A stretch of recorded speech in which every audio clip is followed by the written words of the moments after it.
Mga ka-farmers, magandang hapon po sa ating lahat, ano? So, sasagutin ko lang po sa short video na ito yung tanong po ng isang ating kahagresor dyan na si kabayang Sino Ka. Yung kanyang pangalan ay Sino Ka.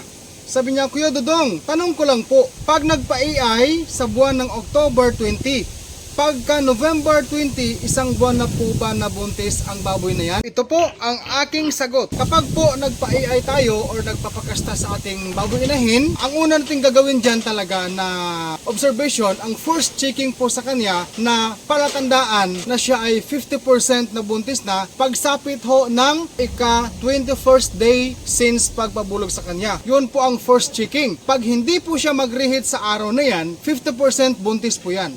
Ang second checking po na ating gagawin sa pagsapit po ng ika-42 days po simula sa pagpabulog sa baboy inahin, AI man or pakasta sa mismong barako.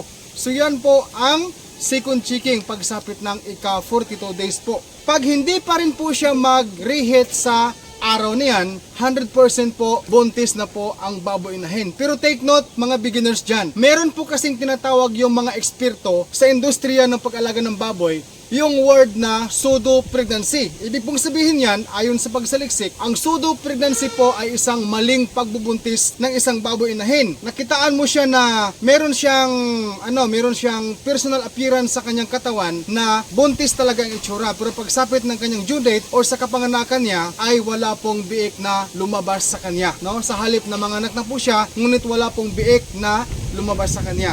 So yan po ang sinasabing pseudo pregnancy. So tandaan natin, expert man o hindi expert, walang perpekto sa ating lahat bilang tao. Walang perpekto, nobody is perfect. Pero sikapin natin na maitama natin ang mga dapat itama sa ating mga mistake na nagawa. So ulitin ko po, ang first checking sa isang baboy inahin upang malaman natin na buntis siya sa ika-21st day since pagpabulog sa kanya. Hindi siya mag-reheat, 50% buntis po yan. Ang second checking natin sa isang baboy inahin, pagsapit ho ng ika-42 days mula sa araw ng pagpabulog sa kanya. Okay? Pag hindi pa rin siya nag-reheat, ay buntis na po yan. Pero take note, pag mag-reheat siya sa dalawang checking status na sinabi ko, sa ika-21st day at saka yung 42 days po, pag mag-reheat yan sa mga araw na yan, we need to pabulog ulit sa kanya. Kailangan po nating i-breed siya ulit. Mga beginners dyan, kapag po ang baboy inahin nagsimula halimbawa today, sa kanya pong paglandi, ang ikatlong araw mula paglandi ay dapat mo na siyang pakastahan or ipa-AI. Ako po si Dudong Villaran, ang taos-pusong nagpapasalamat sa inyong lahat mga ka-farmers sa patuloy ninyong pagtangkilik sa aking mga simple video dito po sa aking YouTube channel, maging sa akin pong Facebook page. So sana po meron kayong napulot na munting idea sa ating short video ngayon. Mabuhay po ang mga farmers sa lipunan. God bless us all and peace out everyone.